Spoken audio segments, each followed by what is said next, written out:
And what's up, everybody? It's Saturday morning, and we're back. Fantasy Firebox time. It's beautiful out, as always. Seems like it's always beautiful on a Saturday morning. What better way than to grab your coffee, tune into the Fantasy Firebox, and brought to you by Win Daily Sports. Can't forget about that.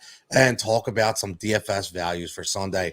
I'm your host, Tony Jigsaw Cutillo, and joined by my heat ratio brother, my flyer and ice pod brother, my man Dan Old School Green. We used to do this a lot. We're finally getting back into it. Dan, what's up, buddy? How you doing? I'm doing well. This is awesome. For those of you who don't know, Tony obviously is my mentor. He brought me into this business, and I started with Fantasy Firebox when it was on his network, and that's how I got my start behind the mic, my confidence behind the mic, and onward and upward the flyer and ice pod. But it's so good to be back doing this again. This is Man, we were hitting old school roots. We were hitting those nightly basketball DFS lineups. We were on man. fire for basketball. We're going to get back to that. Today's football, but we got to get back to basketball because I actually miss it. It's weird because I never used to play fantasy basketball, and when I got into it, now I can't get enough of it. No matter, honestly, I love it more than football. It's crazy, but I really do. No, I got into it because I had to, because I was part of your show. Being a hockey guy, that basketball and hockey often overlap, so it was hard. It's hard for me to always watch a lot of basketball.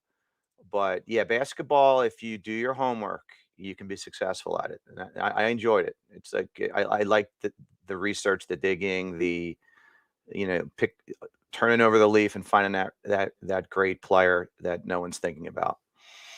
And that's the fun part, and the hardest part about basketball is those last minute injuries. It's like you need to be in front of your computer, your phone, 6:55, because those things change in an instance. It's a little different than football. At least football, you got a day or two to plan. Like right now, we know Nick Chubb out, right? So we already had that day to plan. We don't know what's going to go with DeAndre Hopkins, and we'll talk about that a little bit. But with basketball, it's so tough. But football, Dan, this year, I don't even know how to explain it. And it's funny. Before we even get into the picks, and we're going to go through them all, as always. Again, brought to you by Win Daily Sports. Do yourself a favor. Check out the ad on the bottom. I'm telling you right now, and this isn't a paid sponsor advertisement here. I am telling you, sign up for Win Daily Sports. Get into projection models. Get into Discord chat. There's a guy, and I'm not ashamed to call him out. My man DFS goes, this dude in basketball has been hitting every single night. If you follow him, you will win. I'm telling you right now, the way he breaks down, he's teaching me so much. He's amazing. You get all that plus more. Win Daily. You see it. WDS.1/live week. You'll get 1 week free of the goal right now of all. So check it out. But Dan, this year in fantasy, in football, has been like no other. And we talked about this in the preseason with injuries, with COVID. I mean, I think COVID's more prevalent this year than it was last year just because of so many different protocols and the different storylines. And, there's so many guys missing games, so many guys getting injured. And we're going to bring this right to light because not only is it about injuries, it's about guys who aren't producing up to what their volume should speak. And number one, I think you will agree that we both talk about is my man Patrick Mahomes. I mean, the Patrick Mahomes saga in Kansas City right now is like no other. And I drafted Patrick Mahomes as my number one QB1 in my one league. I only did a couple season-long leagues, and I'm batting my brain against it saying, man, you should have took Kyler Murray. Man, you should have went a different direction. But, Dan, when do we finally say, this just isn't his year? Or do we say this guy's too good, this team is too good to not be able to turn it around when we least expect it? No, it's been a huge shocker this year. And I mean that game a few weeks ago where he was bent backwards like Gumby. It's like, you're thinking that has to have a residual effect on him right now. But I'm not giving up on him. And in fact, I guess we'll delve into this later. Obviously, for 4 straight years, it was like Patrick Mahomes was always the top ranked quarterback and everyone else was like a distant second. And that's not the case anymore. But on my list, he's still going to be a top 5 this week. And I'm going to play him in some lineups. But yeah, do I have concern? Yeah, of course. They look like a shell of what they used to. They really do. And I'm with you. I'm not dropping them. And let's get right into this. This is a DFS show. This is a fancy show. I mean, right now, $7,200 for Patrick Mahomes, a minus 600. I talked about this yesterday on my show on the Sharp app on the Alternative Edge because I actually took the rushing prop for Patrick Mahomes because I feel like he's going to get back to using his legs a little more where he's more mobile and he's a better style of quarterback. But just from the DFS value, $7,200 when you're talking about a quarterback who can be the top guy on a slate. Right now, they have Kyler Murray listed at 8,000. Josh Allen at 7,900. I have no problem taking Patrick Mahomes at 7,200 because I honestly, Dan, I think this is the week because technically this is the halfway point because of the extra game. It wasn't last week. It's actually this week because of the extra game this year. So this is when things change. I don't think he's himself. I think right now it's mental more than physical. And we see a lot of young guys go through this. We've seen it with everybody. It happens. But he will get out of this. And I think what better way, and I'll see what your thoughts about this is. The reason why I went with his rushing prop was because the Las Vegas Raiders like to get after the quarterback. They have a very, very good defensive line.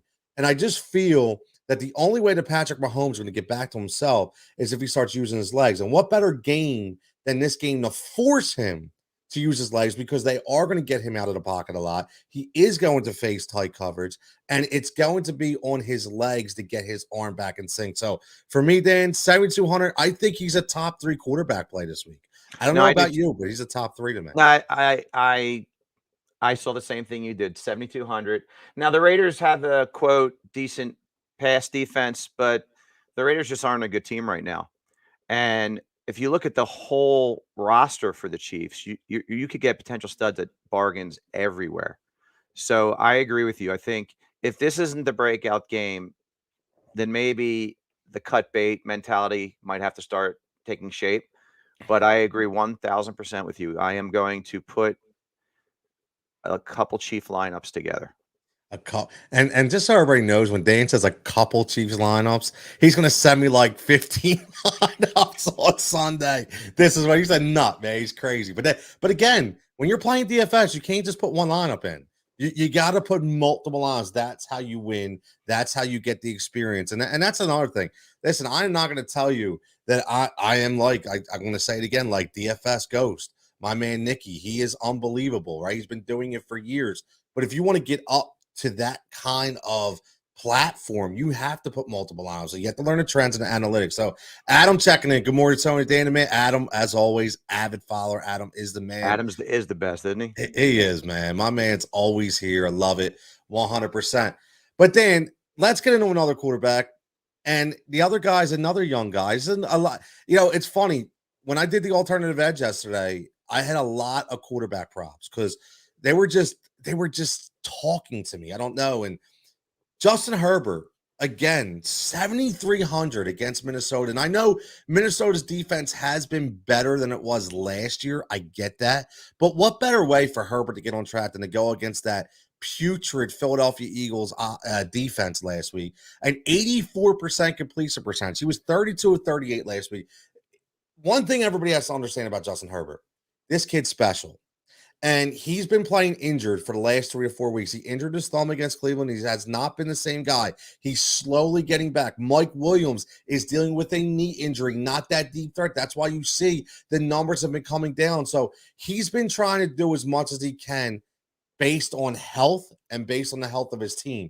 And I think this week, finally, you've seen it last week, even though it was against a bad defense, he showed that his thumb was healing and getting better. And I think that's important, Dan. And I think for 7,300, this could be a 3 to 4 touchdown week. I actually took the over 2.5 touchdown prop on Justin Herbert this week. I'm feeling really good about him and Mahomes. But what do you think about Herbert this week?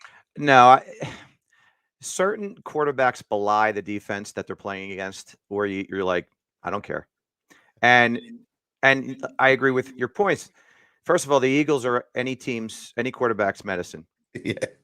I mean, if you look at the historic numbers they've given up against quarterbacks, it's insane. I mean, the Eagles are averaging 75% completions against quarterbacks this year. It's insane. Like, what is 5 or 6 have been over 80%.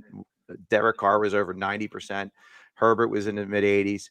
No, I think Herbert's confident is back. He is a stud. He is that young echelon elite quarterback, the future of the NFL with Joe Burrow, Josh Allen. It's just a good young crop. I do like I hope Mike Williams is healthy because I like him, and obviously, I've always had a man crush, a DFS crush on Keenan Allen. You know, See, you crush on Keenan Allen, and he's on my DTM list. Okay, yeah, I he's know. a dead to me. I know guys. it hasn't I been the can't help greatest it. year, but matchup wise, sometimes I've lucked out with him at times, but Now listen, he's a PPR monster. yeah. I mean, my guys have always, listen, it's not brain surgery. I mean, it's like you have the eye test. Keenan Allen's no longer a sleeper. I mean, few years ago, he was one of the most underrated elite wide receivers out there, but he's no longer under the radar. But I mean, for years, I've always loved Thielen, Kupp, and Keenan Allen, and they're always now they're always top echelon receivers on everyone's list. So there's no secrets anymore. Right. But yeah, those three have always been my man crush DFS guys. Yeah, I mean, listen, I think everybody's expectations may have been so high for Justin Herbert, coming into the season that, they didn't expect some hurdles. But we have to remember this is a second-year quarterback. This isn't a guy who's been in the league 5, 6, 7 years, right? So even though he has the skill set that we talk about, you have to understand he's going to hit some roadblocks as well. And you could see it in his numbers. He has been inconsistent at times, but again, like I said, he injured his thumb at the end of that Cleveland game, and he has not been right since. And he started to come alive. If you look at his numbers, he's starting to get better each and every week. And like Dan said, what better medicine than the Philadelphia Eagles? So I have no problem playing Justin Herbert at 7,300. But Dan, if you look at this quarterback slate, and I know you look at it, is there anybody else that sticks out to your mind? It's either a must play or a tremendous value play. I find it beyond baffling that Tom Brady is 7,600 against the woeful 26th ranked pass defense Washington football team. And if you look at all of Tampa Bay's roster, it's like everyone is a bargain. What am I missing, Tone? Well, sometimes you got to go with the number tells you, right? Sometimes, but no, I completely agree with you. I looked at Tom Brady too. Now, the one thing I will say about Tom Brady is a lot of his receivers, are questionable in this game. Okay, I'll be honest with you. I went up, picked up Tyler Johnson. You already have Antonio Brown out. Godwin's going to be a game time decision. We don't know what's going on with him. Seems like he's hurt a little more with his foot than we thought. He did return to practice on Friday, but again, it's going to be about what he does today. And we've seen this in the NFL that they've been a little more leery of these questionable tags recently. I mean, you see Alvin Kamara already out this week. They're not taking any chances. And honestly, I don't blame them. Because let's be honest, if you sit Chris Godwin, if you sit Antonio Brown, and you're going up against a Washington defense, that Dan, I think you'll agree, me and you, I thought this was going to be an extraordinary defense, and they've been very underwhelming this year, right? That's been befuddling, absolutely. Yeah, I don't understand. So then you still roll with Mike Evans, who's still a top 10 receiver in the league, and then you have guys like Tyler Johnson. Then you have guys like, on the tight end, you could still get Cameron Brate. You have OJ Howard. You still have Fournette. You have a lot of talent on this team. I mean, Gronk's 4,400. I mean, he still has weapons on this team against, like you said, a disappointing defense. So I will have some Tom Brady lineups. No, I completely agree with you. Tom Brady is low. I'm not sure why. But I will tell you with the guy, we both know he loves a tight end. And with Antonio Brown out, and I'm gonna listen, I know we don't know yet, but I'm gonna go out on a limb here, and I think Godwin's gonna be out. I do. I don't think Godwin's gonna play.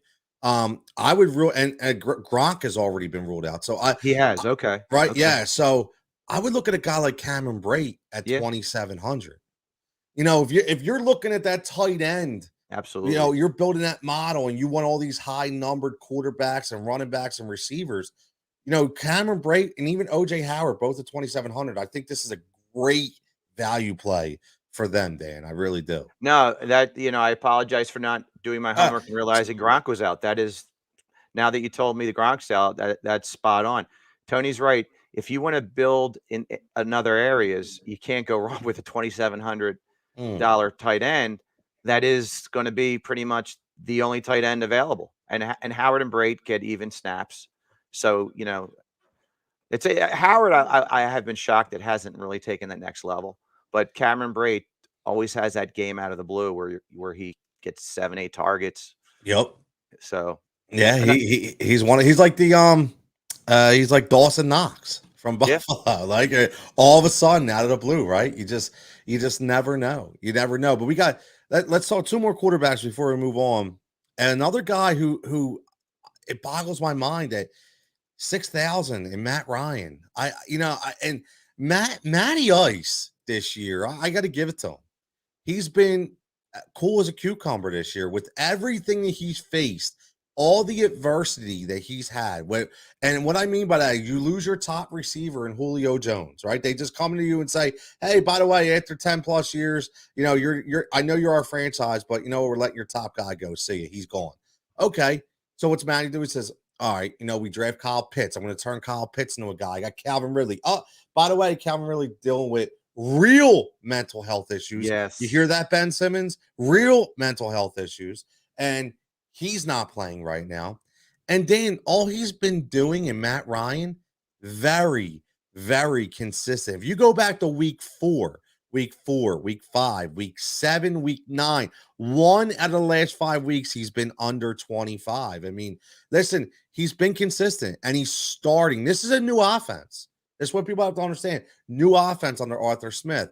Not always, but Matty Ice, 98.1 rating, 2,200 yards, 15-6. The man's having a good game. And Dan, for $6,000, and unless you throw to Trevon Diggs, this Cowboys team can be exploited on the defensive side of the ball. So I think this is a really good value for quarterback right here. No, I agree. If you play Matt Ryan, you got to stack Patterson and Pitts with him. Oh, Pitts has been nasty. So so to me, because I love doing the triple stack. Yeah, man. We'll go back to our burger analogy. Hold the pickle. Yeah. But here, it's what's funny, Tone. The $6,000 quarterback I thought you were going to go with is a guy that I like this week is Derek Carr. Derek Carr, okay. $6,000 against the 27th ranked Kansas City Chiefs defense. I look for at home. Yeah, I look for him and Waller to have a nice game. Listen, and don't forget about I am claiming the fame to the Hunter Renfrow hype. Yeah. I hyped him up in the preseason and I love it. I just want, you know what I love? And again, I love to say when I'm wrong, but I also love to say when I'm right. All the people that jumped on me, I got to go back to the stream that I did. And I was talking about Hunter Renfrow being sneakily the number 1 option in Oakland or Las Vegas, I'm sorry. And everybody told, I was getting so much, you're crazy. You forgot about a guy named Waller. Forgot about Henry Ruggs. You're crazy, Hunter Renfrow. Right now, Hunter Renfrow is the number 1 guy.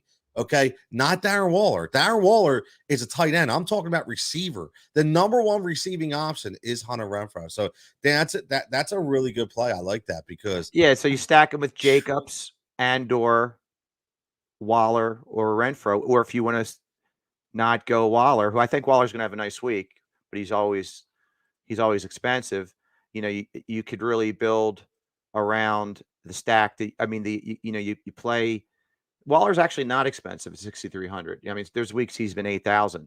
He's not had a good year. No, he hasn't. But I think again, if you listen, this has been a crazy year.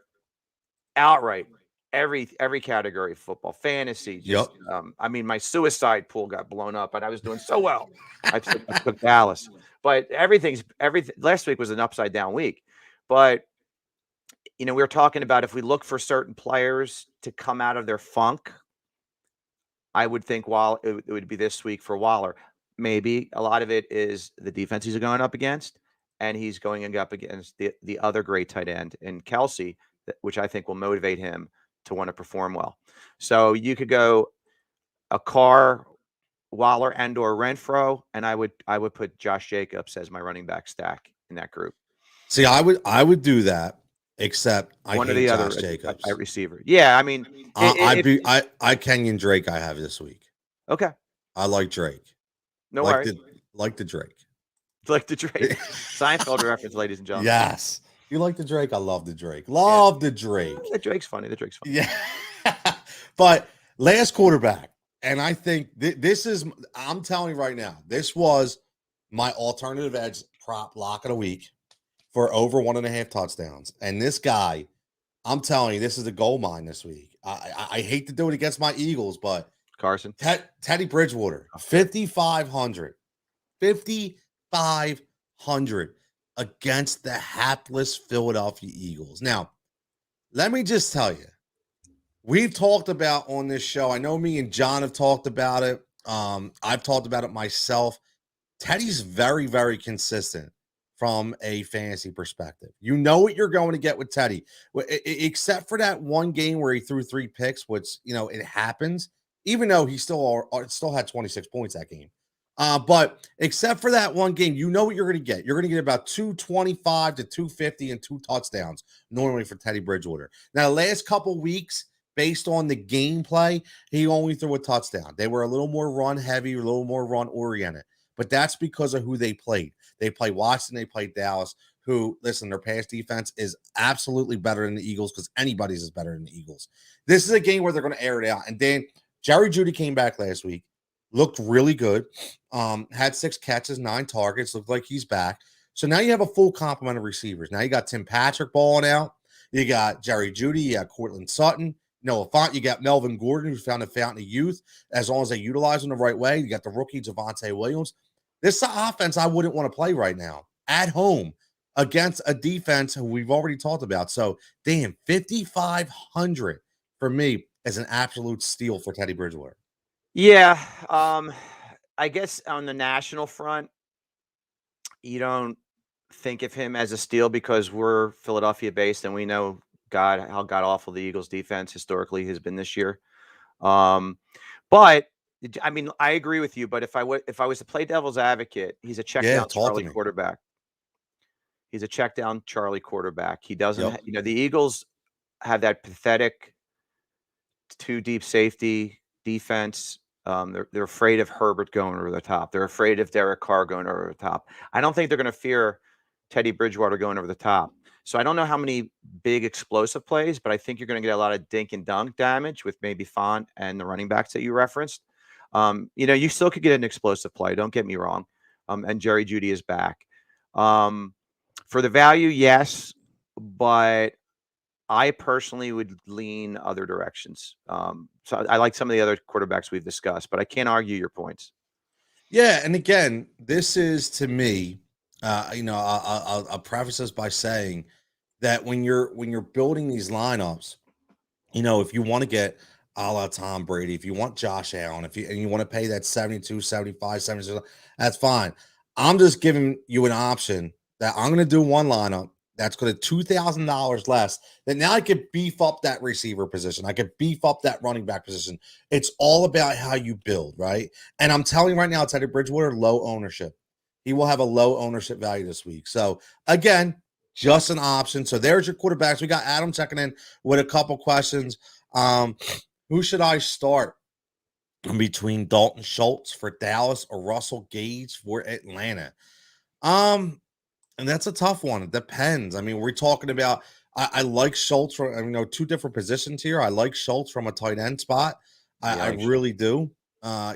Even though Dak has been inconsistent and they're still trying to find their way on offense, I can't I cannot trust Russell Gage right now. He's on the DTM list for me. Oh, there you go. I mean, Dan's when you like you referenced earlier how they no longer have Julio Jones. They lost Calvin Ridley for personal reasons.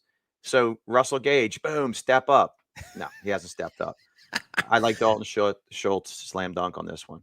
I agree, man. Tajay Sharp was getting more love than Russell Gage. The K has caught 2 touchdowns, for Christ's sake. That should just tell you Russell Gage, he's out on me too, man. So yeah, definitely. Definitely. And last, Adam says, what do you guys think of Stafford so far this year? Listen, Adam, let me tell you something. I can't wait to go back on series with my Win Daily boys because I was all in on the MVP train of Matt Stafford. And everybody told me I was a little crazy. And I'm going to call my boy John Jansen out because I can't wait to talk to John next week, who told me Jared Goff was going to have a better year than Matthew Stafford. So seriously. Yes, let me tell you something. Matthew Stafford is in the perfect situation. I've said this before. I have a lot of, Dan said man crush earlier. I'm going to say it again. I have a big man crush for 2 offensive minds in the NFL. One is Sean Payton and one is Sean McVay. I just do. I love what they do. And this is the perfect scenario. And now Danny gets OBJ. Are you kidding me? Like, we talked about the greatest show on turf before, okay, with Warner, with Azakeem, Bruce, and Torrey Holt, and you have Falk in the backfield. And now you're talking about Kupp, who's already been setting records, Robert Woods, who's a forgotten guy, who's just as good, and now you have Odell Beckham Jr. Dan, how can you stop this team, man? Yeah, Van Jefferson too. Don't forget him. Yeah, and he's like the forgotten guy. And he's probably going to be the highest recipient of everything. But now you have to ask yourself from a fantasy or DFS perspective, does the abundance of wealth now kill the distribution of of volume? So if I'm a Cooper Kupp owner or a Robert Woods owner, do I now get concerned that, Odell Beckham's on a team? I think you could have a whole debate on whether that was a necessary signing to begin with. I look at it as a win-win. If the guy conforms, you have to conform. I was listening to a great show the other night, Metal in Sports, Jason Voorhees and his buddy. Okay, yeah, it's a good show. Yeah, and they brought this topic up. And they had a really heated argument. One was like, he's a cancer, you can't have him on any of your teams. And Jason was from the perspective, take a flyer on him. Yeah, he's a shitty individual, but take a flyer on him. And my philosophy is, I wouldn't want him on my team, but if you don't conform, you're at the league minimum. I'll just cut your ass. So, so you'll see what he can do. And if he's playing the diva card, if he's acting like a nut job, you get rid of him. And the thing is, you make a good point because what a lot of people said about Philadelphia, bring him to the Eagles. Odell Beckham Jr. right now, OBJ is not a guy that's going to teach young guys how to play. He's not a mentor, right? So that's why I said no. But if you're a team who's on the cusp of winning a ring, that's the kind of guy you bring in. You just do, because that's the selling point. Right now, I know Ryan Clark went on Good Morning Football and he was like blasting OBJ because he thinks he should have went somewhere to rebuild his value. He doesn't understand why he just wanted to be a guy and not the guy. Do you get the Roman Reigns reference, WWE fans? But at the end of the day, OBJ wants to win a ring. He does. And I think that was a sit down. There was 2 guys, again, that I think would have been able to put him in line. Actually, 3 guys. It could have been Bill Belichick. It could have been Sean Payton, or it's Sean McVay. And the reason why it's McVay is because he already has everything going the right way. So I think, again, from an NFL standpoint, brilliant move by the Rams. From a fantasy standpoint, if I'm an owner with Cooper Kupp and Robert Woods, I'm getting a little leery because I'm really not sure what's going to happen in the future. I agree. We got checking in Bridgewater with that receiving core. Font Gordon is going to light the Eagles up tomorrow. Yes, crew love. That's Vance. Absolutely, 100%. I'm the same token, man. I love Teddy Bridgewater for 5,500. I'm going to keep yelling it. 5,500 Teddy Bridgewater. That's my lock of the week. I could be wrong, but that's okay. I've been wrong before. Could have been wrong before. Listen, Tony, if you started quarterback against the Eagles, I would consider playing you. Yeah, that is true. I mean, I mean that. My philosophy on picking quarterbacks is I love to stack around the quarterback. So that's like difficult decisions there. But in this case, you go in other directions, but you get the value in the quarterback. Yeah, I think it just opens you up for a lot more. Another value I want to talk about is on a running back position. And that's a forgotten man in Buffalo, my man Devin Singletary. Now, let me just give you a little background on why I like Devin this week. Now, Devin has been up and down because of the Zach Moss experiment, right? After week one, we came into the preseason, everybody was like, oh, Zach Moss, he's going to be the guy. I was one of them. I was like, okay, he's going to be the guy. And he's a healthy scratch. Everybody's wondering what the hell's going on. Then all of a sudden, Zach Moss is the guy. Then all of a sudden, they slowly insert Devin Singletary. Right now, Zach Moss in concussion protocol. He's not cleared yet. Okay, he's not cleared yet. I'm going to be honest with you. Even if he is cleared against the Jets, even though they've put up a good fight recently, you're talking about Devin Singletary, who's still giving you 10-plus points per game, even as a secondary role. I don't know if this game gets out of hand. I'm not sure, but here's my logic, Dan. My logic is the Buffalo Bills are almost in the Kansas City Chief realm where they're kind of stifled a little bit on the offensive side of the ball, losing their identity. Okay, I took Josh Allen on the alternative edge as an over 35.5 attempt prop because I was afraid of what his yards and touchdown prop would be, but I know he was going to throw the hell out of the ball. He's averaged at least 45 in the last 3 games, so that's the route I went. Devin Singletary, I think they're going to start to establish that a little more. What better way to get your quarterback on track than to throw that nice screen pass, that nice wheel route? And Devin Singletary has those hands. So I think this is a Devin Singletary week to help this Buffalo offense get back on track. And I'll tell you what, I don't think you can go wrong, Dan. 4,700 against the Jets. I think it's an easy play for me, to be honest with you. No, I agree with you 100%. And if you look at once Moss went out, I mean, Singletary got 8 targets last week. Big. He is in the upper echelon in snap counts, so he's on the field a lot.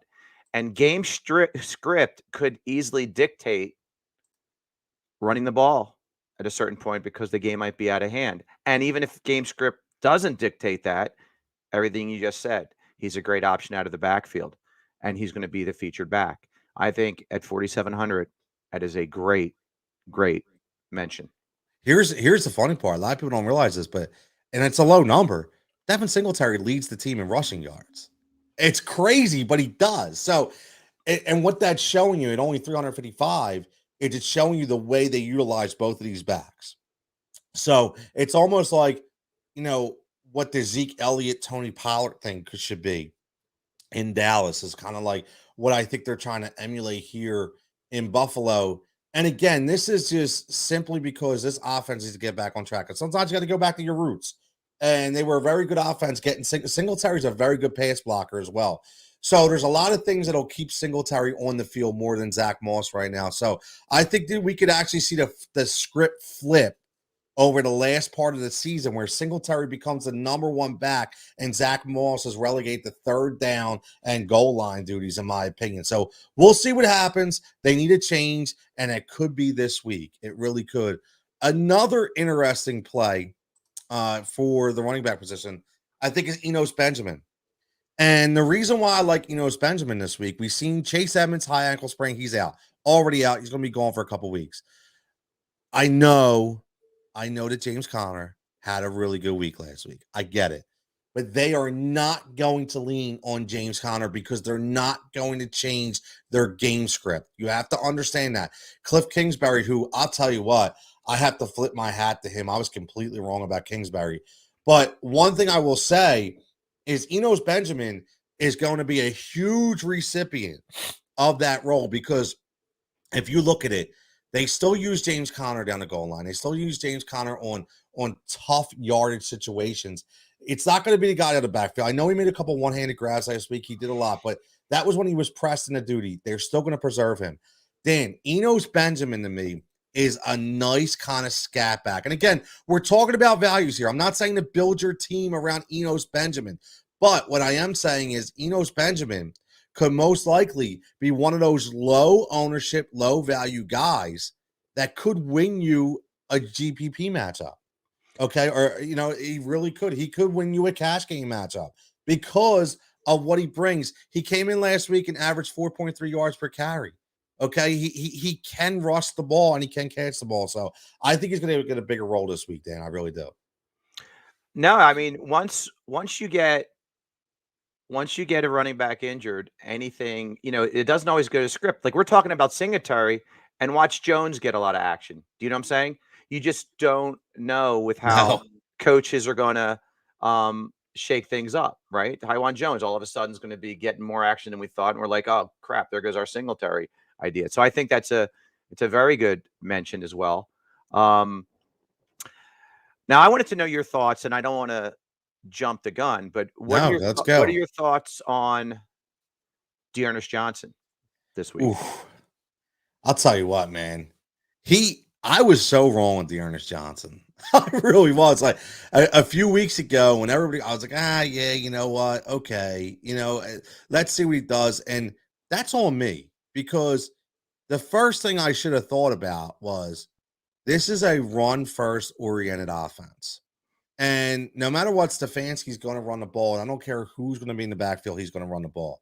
Dan, he had an extraordinary week when he was the only guy. Extraordinary. I don't think you could have a better week against a decent defense. And I get it. Before they still had Von Miller at that point.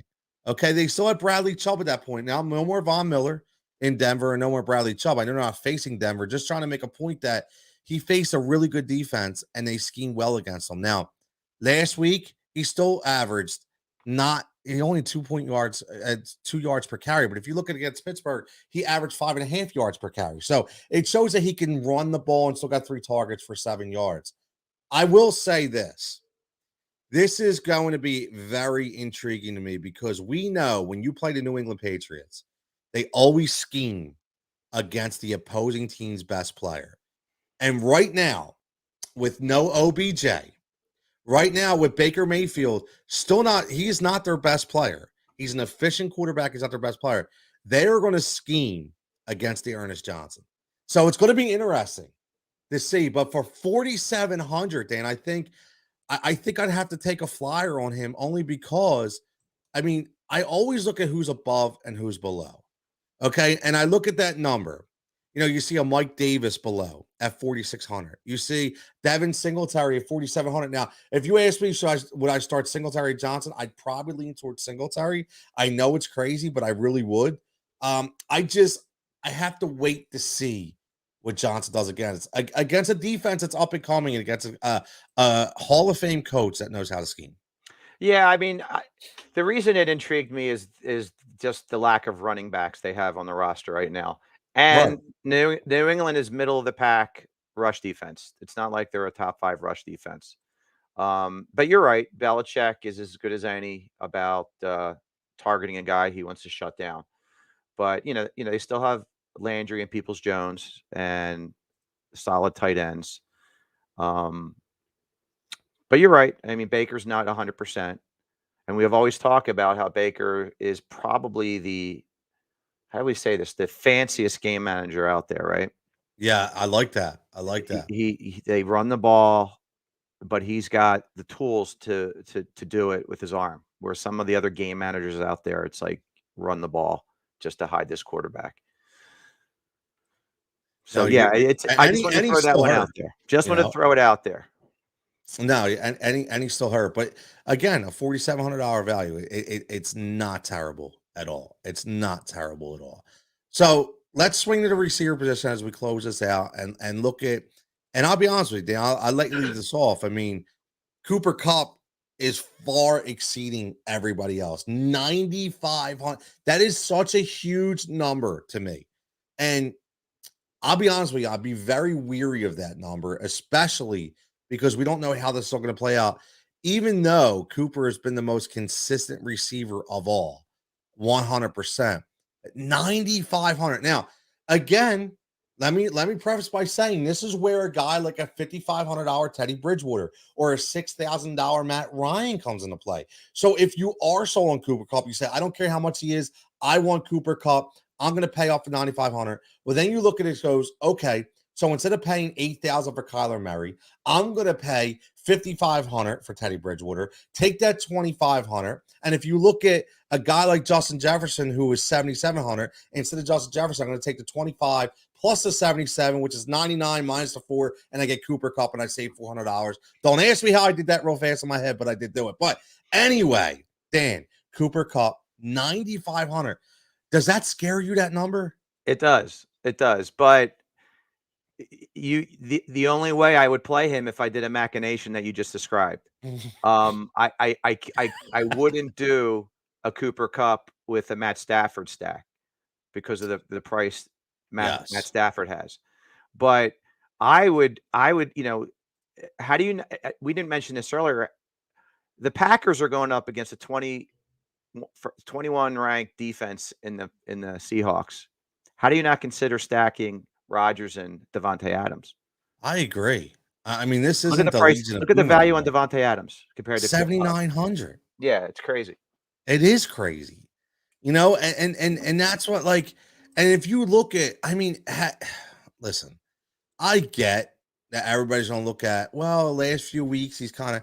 We're talking about a guy who was 9,000 in week 6. 9,000. Okay, you're telling me he dropped 1,100 in 4 weeks? Listen, this is still Devontae Adams. This is still Devontae Adams. And like Dan said, this is not a very good Seattle defense. And even if the 13th man was alive, which he's not because they're playing in the frozen tundra, okay, I wouldn't care. I'd still go with this value all day. 7,900 is huge, man. Right. That's so great value. So visualize and look at the difference between Robert Woods and Cooper Kupp. Robert Woods is, you mentioned it earlier, they're virtually the same, and on any given day, their roles could flip flop. Yep. And he's 6,200. It is remarkable to me. Remarkable to me. What a difference. And again, you still have the Van Jefferson in there at 4,100, against a San Francisco team, another team that is not what they once were. But yeah, I mean, just to get 9,500, I would 100%, I hate to say it, and it's probably going to eat me up. I don't care. I would fade Kupp at 9,500 this week.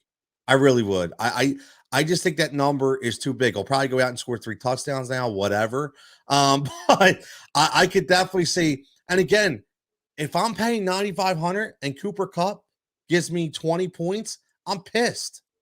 And that's what I think people have to realize. He has to have a monster game. What's that? He has to have a monster game for that value. Yeah, and that's the thing. And that's what you have to be careful of. If Devontae Adams gives me 20 points for 7,900, I'm good. I'm happy. Right? So that's the difference. That's the difference. Now, if you look down, I want to talk about a guy. And this guy has been extraordinary this year. And I'm still trying to find out what his counterpart's doing, because I think he's been on a milk carton all year. A guy who I came in on a year, and Brandon Ayuk, who I thought was going to be exceptional. But Deebo Samuel is one hell of an athlete. That's the first thing I'm going to say. And if you have Deebo Samuel, you start him every single week. The only issue that I will have with Deebo Samuel is his target to reception ratio is very low.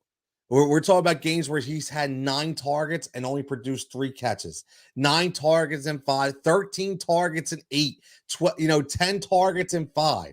But it shows you right now who that guy is on this team. And they use Deebo Samuel in so many different formats. And the one thing, Dan, that I like about Deebo is his yards per catch is huge. Here's a guy who's 49 catches, 882 yards. He's averaging 17.5 yards per catch. That's huge. So that means he does a lot. I mean, you're talking about, if you just go back and look at his last 3 out of the last 5, he's been over 100 with double-digit targets and high catch numbers. Dan, 7,400. I know it's a Monday night game, but I like Debo Samuel this week, no matter who's a quarterback. I agree, and it goes back to what we were just talking about. If you wanna save money from an upper echelon wide receiver in a cup, you why not if you go Adams and Debo Samuel and then find a couple other bargains that we've discussed earlier, you can't go wrong there. No, I So, don't think so. no, he's a stud, and he gets a lot of jet sweeps as well. So Yes. Yep. he can't, but his quarterback isn't one that excites either one of us, as I'm sure you'll agree. Right. No, listen, that's the problem. And I also understand that there's a Jalen Ramsey problem on the other side. A lot of people say, "Oh, how you go against Jalen Ramsey?" I get it. I understand that. But here's why I like this matchup. I look at two offensive masterminds. I look at Shanahan on one side and McVay. It's going to be a chess match. And Kyle Shanahan lives for trying to find how to beat the opposing defense's best player with his offensive repertoire. And Dan said the perfect thing about jet sweeps. He's going to use Debo in so many different formations, in so many different ways to get into the head of Jalen Ramsey. And I'll tell you what, here's one way Jalen Ramsey can be beat this year. If you watch some of his games, now I tell people this all the time, fantasy football on DFS is just not about stats. You need to watch the game film and you need to watch what they do on the field because the stats can skew you a different way. Jalen Ramsey has come up to make tackles more than any other year in his career. Okay, so he can be beat with the right formation. So if you pull him up thinking it's a screen, and now Debo goes on a jet sweep the other way or goes long, that's how you can beat Jalen Ramsey because the over-the-top coverage will not be as good. So I like this. I like this play on Monday night format. I'm going all in on my man Debo Samuel. Now, Dan, anybody else from the receiver, matter upper echelon, mid echelon, before we get the values that kind of stands out to you? Well, Well, I mean, Tyler Lockett's at 6,500. Adam I Thielen's at 6,700. We just talked about Woods. yep. You mentioned Jerry Jeudy, 5,300. Hunter Renfrow, 5,100. I mean, are you kidding me? I Peoples I Jones, I love it. 4,800. Tim Patrick, 4,900. I mean, that's what we're talking about, ladies and gentlemen. If you want to load up with Cooper Kupp, with Matt Stafford, look at these values that you could put at the other receiver spots. How would you like a Stafford, Kupp, Tim Patrick, Hunter Renfrow lineup? That's not awful, right, Tone? No, not at all. So it can be done.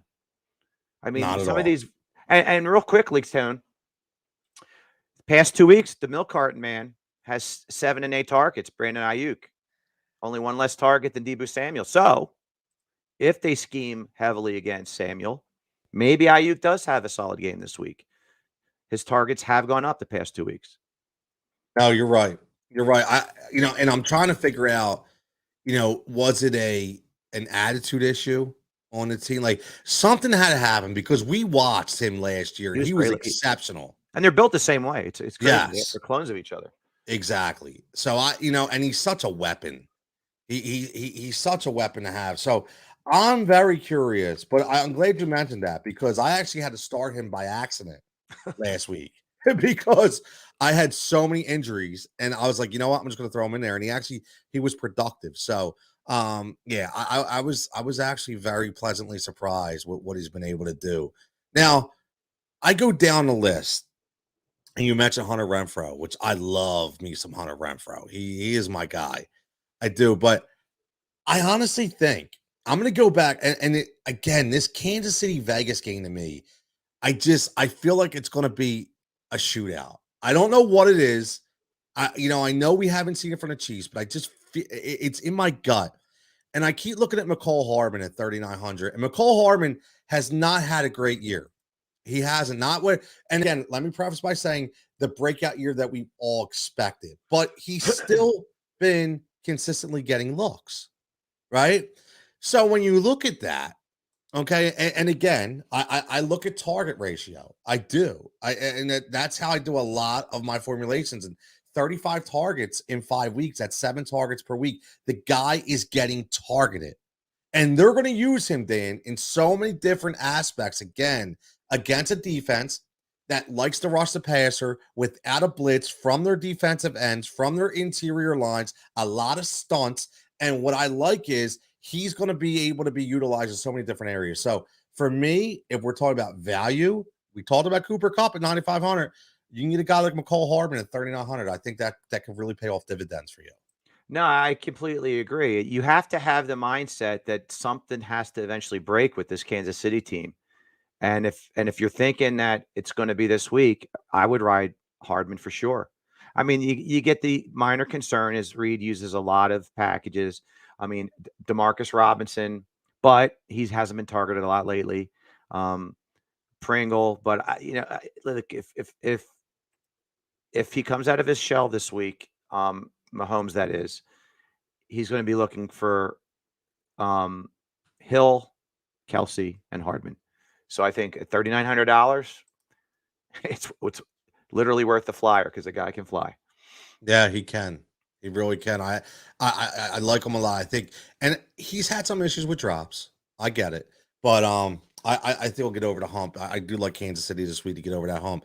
Now, last couple minutes, and Dan, I'll give you some time because I don't want to put you on the spot. But I like to end all bold takes, not hot takes, bold takes, like one bold take of the weekend. One guy who maybe you would least expect that people aren't looking at and hasn't really done one bold take that you have. And I'm going to give mine first while Dan can figure out what his is.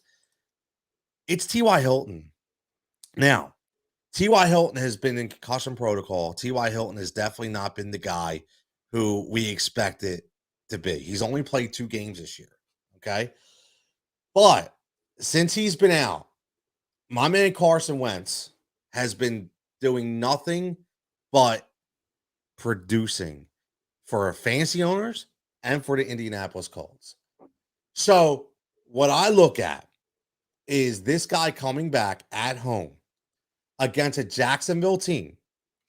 I know they just had an emotional win against the Buffalo Bills. I get it. They were balling out, but this is the quarterback whisperer in Frank Reich. He's got Carson Wentz balling out there at least 2 touchdowns per game. T.Y. Hilton this week, Dan, 4,700, in my opinion, top 10 fantasy wide receiver finish this week. I think he's going to give you at least 20. Okay, I'm going to look at a T.Y. Hilton game of about 6 catches, 90 yards, and at least a touchdown. And I think he's going to finish in the top 10 of fantasy receivers this week. What you got this week, buddy? All right. I feel like, when they do that on, the bold predictions on NFL Network. Yeah. Back in 1989, Kurt, you did this. And, how they would go that route. I'm going to go. This running back is going to catch 5 for 70 and a touchdown. I'm going to go J.D. McKissick against the Tampa Bay Buccaneers. J.D. McKissick. $5,200 value. And why you talk about him, I'm going to put him up on the screen so we can get this. Well, we're going to get this in writing here. So we, when these come out, we get some credit. Okay. You know what I mean? So, Tampa Bay, like a middling defense. And, they got to deal with McLaurin. They got to deal with Logan Thomas. So let's hope McKissick gets check down Charlie Heineke passes out of the backfield. Check down Charlie Heineke. I like that. Check down Charlie Heineke. So you're going. So let me get this prediction right. So you're going. Ladies and gentlemen, basically this means I'll never be on the show again. Nah. You're going. See what happens this Sunday. You're going 5 for what? 5 for 70 and a touchdown. Wow. That's bold. I love it. That's why we do it. He's going to break one long one. That's why we do it right there. That's Dan's bolt. Look at that fit. Wow, that's a big take. And again, I will say this: 5,200. If you're a running back and you're over 5,000, the DraftKings models, the minds feel that you are going to be somewhat productive. Okay, that's what that means. You're going to be somewhat productive. So again, Dan, if you look at J.D. McKissick, Okay, all you have to do is in 3 weeks, he has 24 targets. All right, in 3 weeks, he has 20 catches. Okay, so he's 6 catches per week at least. So this is not out of the realm of possibility. So I love the call. I love the take, especially against the Tampa Bay defense. That again hasn't been extraordinary. And I think this could be another one of those trap games. You're in Washington. Maybe that defense of Washington actually sets up a little bit. And in order to stymie that Tampa Bay offense, maybe they use the running backs a little more with Gibson and McKissick. So And they're garbage. You know, I listen, like it. let's face it. Sometimes spreads are won or lost in garbage time. And sometimes DFS points take place in garbage time. Nah, you So are. Yeah, you're right. if this is not a close game, this is where, oh crap, the Bucks have their ears pinned back. They're rushing the quarterback. Here you go, JD. And then it's like you get garbage points that way. Yeah, you just never know where they're going to come from. But all that matters is that you get the points. But we're going to wrap this up. It's Saturday. We went a little longer, but that's okay. We got a lot of picks. Go watch the episode.